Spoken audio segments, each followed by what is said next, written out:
In case you haven't noticed, today we live constantly surrounded by walls. The walls are everywhere. They're all around us, but except for those who stop and look, these walls, precisely because they've always been there, often go unnoticed. There is the ever-thickening wall of economic inequality, dividing those who have wealth on one hand and those who, through no fault of their own, continue to suffer in poverty. Then there is the perennial wall of prejudice that keeps us apart from those who are different from us, those who are not like us in some way, in race, religion, and gender identity. Even if, when you think about it, more and more of these very people are living in our midst. And finally, probably the most neglected of all walls, we have the wall that separates us from the earth, its lands, oceans, and skies, preventing us from seeing the long-term impact of our consumerist lifestyles on our common home. Poverty, prejudice of any sort, and the damage to our environment, these are all problems that, for whatever reason, persist and resist solutions. We could crunch the data to try to fix these wicked problems, but is it possible that just for now, we are being asked to take just one step? A baby step that might actually make all the difference.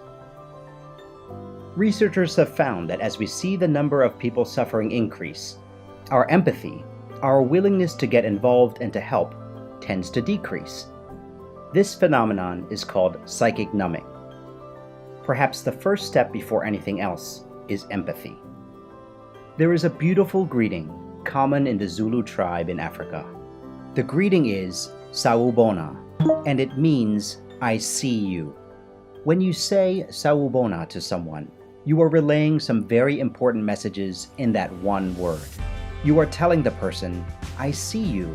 You are important to me. I value you. This moment, in this place, all my attention is with you. I see you and I give myself permission to discover who you are. I accept you for what you are, and you are part of me. Empathy is about seeing the other person, no matter how different, no matter how far away from us. Is it possible that the first invitation for us is not so much to try to fix the big problems yet, but to see those who suffer as a result of them? Not so much to get lost in the numbers, but to keep our gaze on people's faces. It is time to build bridges instead of walls.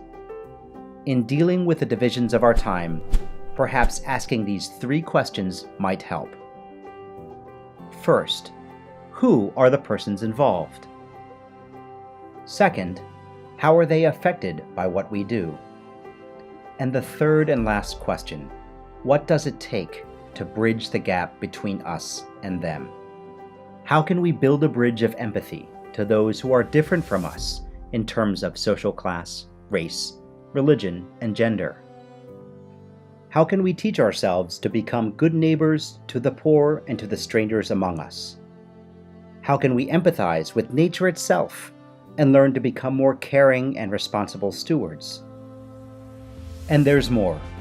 How can we learn to become good ancestors to our children and to build a bridge to the future generations who will inherit the earth that we leave them?